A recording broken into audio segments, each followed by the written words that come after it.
नमस्कार विद्यार्थी मित्रांनो, स्वागत आहे सर्वांचं आपल्या YouTube चॅनलवर. मित्रांनो, आजचा हा व्हिडिओ खूप महत्त्वपूर्ण ठरणार आहे. कारण की आजच्या व्हिडिओमध्ये आपण चालू घडामोडीचं सेशन आजच्या व्हिडिओपासून आपण सुरू करत आहोत. बघा, दररोज तुम्हाला चालू घडामोडी ज्या आहेत करंट अफेअर्स आपल्या चॅनलवरती बघायला मिळणार आहेत, जे की पोलीस भरती, तलाठी भरती, न्यायालय भरती, इतर सरळ सेवा, आरोग्य सेवक भरती, इतर सर्व प्रकारच्या स्पर्धा परीक्षांकरता अत्यंत महत्त्वपूर्ण असं हे सेशन राहणार आहे. सर्व स्पर्धा परीक्षांकरता तुम्हाला आजचा हा व्हिडिओ महत्त्वपूर्ण ठरणार आहे. त्यामुळे सर्वांनी हा व्हिडिओ अगदी शेवटपर्यंत बघायचा आहे. बघा, कशा पद्धतीचे प्रश्न जे आहेत, जे आपल्या आजूबाजूला घडामोडी घडत आहेत, ते सर्व आपण या ठिकाणी घेणार आहोत. चला तर मग व्हिडिओला सुरुवात करूया विद्यार्थी मित्रो. बघा, आजचा पहिला प्रश्न बघा विद्यार्थी मित्रो, काय आहे? ICC cricket T20 world cup 2026 चा ब्रँड अँबॅसेडर म्हणून कोणाची नियुक्ती करण्यात आली आहे? ओके, कोणाची निवड करण्यात आली आहे? तर विद्यार्थी मित्रो, पर्याय बघा, विराट कोहली, रोहित शर्मा, सचिन तेंडुलकर, ख्रिस गेल. तर बघा, आता 2026 चा जो T20 वर्ल्ड कप होणार आहे विद्यार्थी मित्रो, तर याच्या ब्रँड अँबॅसेडर पदी जी आहे रोहित शर्मा यांची नियुक्ती करण्यात आलेली आहे. ओके, पर्याय क्रमांक बी रोहित शर्मा हे या प्रश्नाचं योग्य असं उत्तर आहे. आता बघा विद्यार्थी मित्रो, T20 जो वर्ल्ड कप आहे हा सध्याचा 2026 चा हा फेब्रुवारीमध्ये होणार आहे आणि हा आपला भारत देश, ओके, भारत आणि श्रीलंका या दोन देशांमध्ये आयोजित केला जाणार आहे. बघा, या ठिकाणी T20 वर्ल्ड कप 2026 चा जे यजमान पद आहे हे भारत आणि श्रीलंका हे दोन देश करतील. तारखा ज्या आहे या ठिकाणी 7 फेब्रुवारी ते 8 मार्च असा हा क्रिकेटचा जो थरारक सामना आहे या ठिकाणी रंगणार आहे विद्यार्थी मित्रो. बघा, या ठिकाणी 8 मार्चला जो अंतिम सामना आहे हा श्री नरेंद्र मोदी स्टेडियम अहमदाबाद या ठिकाणी पार पडणार आहे. यामध्ये एकूण 20 संघ सहभागी होणार आहेत आणि एकूण 55 सामने हे साखळी पद्धतीद्वारे खेळण्यात जाणार आहेत आणि विद्यमान विजेता कोण आहे? तर आपला भारत देश हा विद्यमान विजेता त्या ठिकाणी आहे. बघा, दक्षिण आफ्रिकेमध्ये फायनल जिंकून दक्षिण आफ्रिकेमध्ये जो आहे भारत हा विद्यमान विजेता ठरला होता. ओके, बघा, या ठिकाणी दक्षिण आफ्रिकेच्या विरुद्ध फायनल जिंकून काय विद्यमान विजेता हा ठरलेला होता विद्यार्थी मित्र. ओके, चलो, यानंतर पुढचा प्रश्न बघा, IPL 2026 च्या आधी राजस्थान रॉयल्सने मुख्य प्रशिक्षक पदी कोणाची नियुक्ती करण्यात आली आहे? बघा, राजस्थान रॉयल्स हा जो संघ आहे या संघाच्या मुख्य प्रशिक्षक पदी कोणाची नियुक्ती करण्यात आली आहे असा प्रश्न आहे.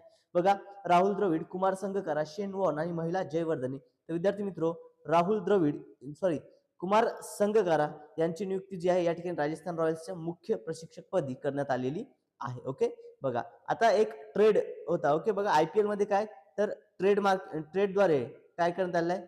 तर IPL मधील जो राजस्थान रॉयल्सचा जो संजू सॅमसन हा जो खेळाडू होता, तर हा खेळाडू आता चेन्नई सुपर किंग्स या संघाने घेतलेला आहे आणि चेन्नई सुपर किंग्सचा रवींद्र जडेजा हा जो खेळाडू होता हा जो आहे राजस्थान रॉयल्स या संघाने घेतलेला आहे. ओके, बघा, या ठिकाणी हे खेळाडू काय झालेले या ठिकाणी अदलाबदली या ठिकाणी झालेली आहे. ओके, याला काय म्हणतात? ट्रेड म्हणतात. यानंतर पुढचा प्रश्न बघा विद्यार्थी मित्र, पुढील प्रश्न घेऊया. कोणत्या देशाने अधिकृतपणे गोवर मुक्त देश हा दर्जा गमावला आहे? कोणत्या देशाने अधिकृतपणे गोवर मुक्त देश हा दर्जा गमावला आहे? भारत, जपान, ब्राझील की कॅनडा? तर विद्यार्थी मित्रो, कॅनडा या देशाने जो आहे अधिकृतपणे आता गोवर मुक्त असणारा हा जो देश होता हा दर्जा त्या ठिकाणी प्राप्त होता हा गमावला आहे. ओके, चला, यानंतर पुढील प्रश्न घेऊया. 2026 मध्ये कोणता देश पहिल्या जागतिक मोठ्या मांजरी शिखर परिषदेचे आयोजन करेल? तर विद्यार्थी मित्र बघा, ब्राझील, भारत, जपान, श्रीलंका असे पर्याय आहेत. तर यापैकी आपला भारत देश जो आहे या ठिकाणी हे यजमानपद या ठिकाणी काय परिषदेचं आयोजन करत. ओके, पर्याय क्रमांक बी भारत हे या प्रश्नाचं योग्य असं उत्तर आहे. विद्यार्थी मित्रो, प्रश्न आवडत असल्यास, व्हिडिओला आवडत असल्यास सर्वांनी व्हिडिओ लाईक करायचा आहे, आपल्या चॅनलला सबस्क्राईब करायचं आहे. ओके, बघा, आणि पुढील प्रश्न घेऊया. पुढचा प्रश्न बघा, 2025 ATP फायनल्स कोणत्या खेळाडूने जिंकली? बघा, 2025 ची जी ATP फायनल्स आहे, ओके, ही कोणत्या खेळाडूने जिंकली? Carlos Alcaraz, Daniel Medvedev, Novak जोकोविच आणि जनिक सिन्नर. तर विद्यार्थी मित्रो, पर्याय क्रमांक डी जनिक सिन्नर या खेळाडूने ही स्पर्धा जिंकलेली आहे. ओके, ATP फायनल्स 2025 जो आहे हा कोण जिंकलाय? तर जनिक सिन्नर हा खेळाडू त्या ठिकाणी जिंकलेला आहे विद्यार्थी मित्रो. यानंतर पुढचा प्रश्न बघा, फ्रान्सने कोणत्या भारतीय कला दिग्दर्शकाला order of arts and letters chevalier पुरस्काराने सन्मानित केले? पर्याय बघा, थोरा ठारनी, SS राजामौली, मानी रत्नाम की रोहित शेट्टी? तर विद्यार्थी मित्रो, या ठिकाणी थोरा ठारनी हे जे आहेत यांना फ्रान्स सरकारने काय केलं आहे? तर भारतीय हा जो दिग्दर्शक आहे याला काय केलं आहे? तर order of art and letters chevalier या पुरस्काराने सन्मानित केले आहे. ओके, बघा अत्यंत महत्त्वपूर्ण प्रश्न विद्यार्थी मित्र जे की आपल्याला TCS IBPS 100% परीक्षेमध्ये विचारले जाऊ शकते अशा स्वरूपाचे प्रश्न आपण या ठिकाणी आजच्या या व्हिडिओमध्ये घेत आहोत. नक्कीच तुम्हाला हा व्हिडिओ परीक्षेच्या दृष्टिकोनातून खूप महत्त्वाचा आहे, त्यामुळे सर्वांनी हे प्रश्न नोट डाऊन करून ठेवायचे देखील आहेत. ओके, चला यानंतर पुढचा प्रश्न बघा. प्रसिद्ध खेळाडू जान्हवी जिंदल कोणत्या खेळाशी संबंधित आहे? ओके, जान्हवी जिंदल ही कोणत्या खेळाशी संबंधित आहे असा प्रश्न या ठिकाणी आपल्याला विचारलेला आहे. बघा, फ्रीस्टाईल स्केटिंग, व्हॉलीबॉल, बॅडमिंटन की बुद्धिबळ. तर विद्यार्थी मित्रो, जान्हवी जिंदल ही जी आहे ही कोणत्या खेळाडूशी संबंधित आहे? तर ही फ्रीस्टाईल स्केटिंग या खेळाडूशी संबंधित आहे. पर्याय क्रमांक ए आपल्या या प्रश्नाचं योग्य असं उत्तर आहे. ओके, बघा यानंतर पुढचा प्रश्न घेऊया विद्यार्थी मित्रो. पुढील प्रश्न बघा. वादग्रस्त सेनकाक बेटांवर, ओके बघा, वादग्रस्त सेनकाक बेटांवर कोणते दोन देश आपला अधिकार त्या ठिकाणी दावा करतायत? ओके, कोणते दोन देश आहेत या ठिकाणी जे दावा करत आहेत? बघा, चीन दक्षिण कोरिया, जपान चीन, जपान तैवान की चीन फिलिपिन्स. तर विद्यार्थी मित्रो, या ठिकाणी चीन आणि जपान हे जे आहेत हे दोन देश त्या ठिकाणी काय करतायत? आपला दावा त्या ठिकाणी करत आहेत. ओके, सेनकाक या बेटांवरती दावा करत आहेत. त्यानंतर पुढील प्रश्न बघा. खालीलपैकी कोणते राज्य 100% सायबर फसवणूक प्रतिसाद प्रणाली असलेले भारतातील पहिले राज्य ठरले आहे? बघा, भारतातील पहिले राज्य आपल्याला नेहमी विचारतात. बघा कोणते ठरले आहे?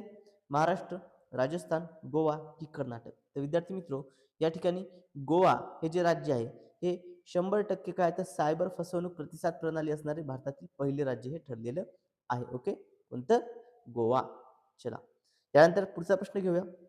नासाचा सेंटिनेल 6B हा उपग्रह कोणी यशस्वीरित्या प्रक्षेपित केला? ओके, बघा नासाचा काय सेंटिनेल 6B हा जो उपग्रह आहे हा कोणी यशस्वीरित्या प्रक्षेपित केला? तर बघा, स्पेसएक्स, इस्रो, जॅक्सा आणि रॉसकॉम्स. तर कोणी केला?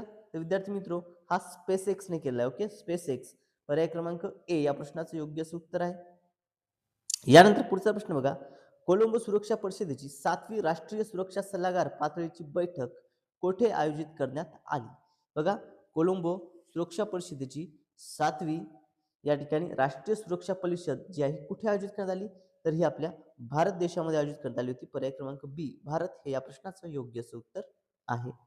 यानंतर कोणता देश जगातील पहिला तरंगता कृत्रिम बेट बांधणार आहे? बघा, कोणता देश आहे जो जगातील पहिला तरंगता कृत्रिम बेट या ठिकाणी बांधणार आहे? बघा, बांगलादेश, रशिया, चीन की जपान. तर विद्यार्थी मित्रो, पर्याय क्रमांक सी चीन हे आपल्या प्रश्नाचं उत्तर असणार आहे. चीन हा जगातील पहिला तरंगता कृत्रिम बेट त्या ठिकाणी बांधणार आहे. ओके, तरंगते कृत्रिम बेट.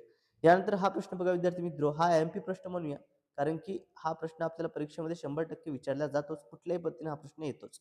बघा, G20 शिखर परिषद 2025 चे आयोजन कोणत्या देशामध्ये करण्यात आलेले होते? बघा, G20 शिखर परिषद 2025 चं आयोजन आता नुकतंच झालं होतं. कोणत्या देशात झालं होतं ते?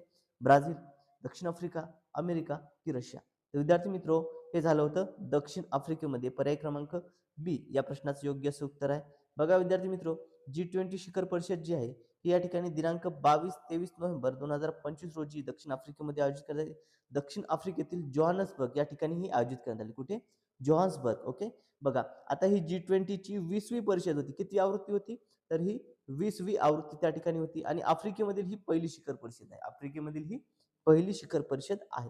थीम काय होती? सॉलिडॅरिटी, इक्वॅलिटी आणि सस्टेनेबिलिटी ही या ठिकाणी थीम त्या ठिकाणी होती. आणि दक्षिण आफ्रिका 1 डिसेंबर 2024 ते नोव्हेंबर 2025 पर्यंत जो आहे अध्यक्ष आहे. या ठिकाणी त्यांना अध्यक्षस्थान हे देण्यात आलं होतं आणि दक्षिण आफ्रिका हा अध्यक्षपद भूषवणारा तो पहिला आफ्रिकन देश ठरलेला आहे. ओके, पहिला आफ्रिकन देश त्या ठिकाणी G20 शिखर परिषदेचं अध्यक्षपद भूषवणारा हा देश त्या ठिकाणी ठरलेला आहे. त्या अनुषंगाने हे खूप महत्त्वपूर्ण या ठिकाणी माहिती आपण या ठिकाणी बघितलेली आहे विद्यार्थी मित्र. ओके, बघा विद्यार्थी मित्र, प्रश्न आवडले असेल, स्पष्टीकरण आवडलं असेल, माहिती आवडली असेल तर सर्वांनी काय करायचं आहे? आपल्या चॅनलला सबस्क्राईब करायचं आहे. जर अजूनही आपल्या चॅनलला तुम्ही सबस्क्राईब केलं नसेल तर सर्वांनी चॅनलला सबस्क्राईब करायचं आहे, कारण दररोज तुम्हाला चालू घडामोडी आपल्या चॅनलवरती बघायला मिळणार आहेत आणि या सर्व व्हिडिओची अपडेट तुम्हाला मिळावं याकरता तुम्हाला करायचं काय? तर आपल्या बेल आयकॉनला प्रेस करायचं आहे. ओके, आणि याची PDF देखील तुम्हाला मिळणार आहे. PDF कुठे मिळणार आहे? तर आपल्या टेलिग्राम चॅनलवर तुम्हाला PDF मिळणार आहे. त्या ठिकाणी जाऊन तुम्ही PDF डाउनलोड करायची आहे. ओके, चलो मित्रांनो, आजच्या या व्हिडिओमध्ये एवढंच. भेटूयात पुढच्या व्हिडिओमध्ये. Thank you so much.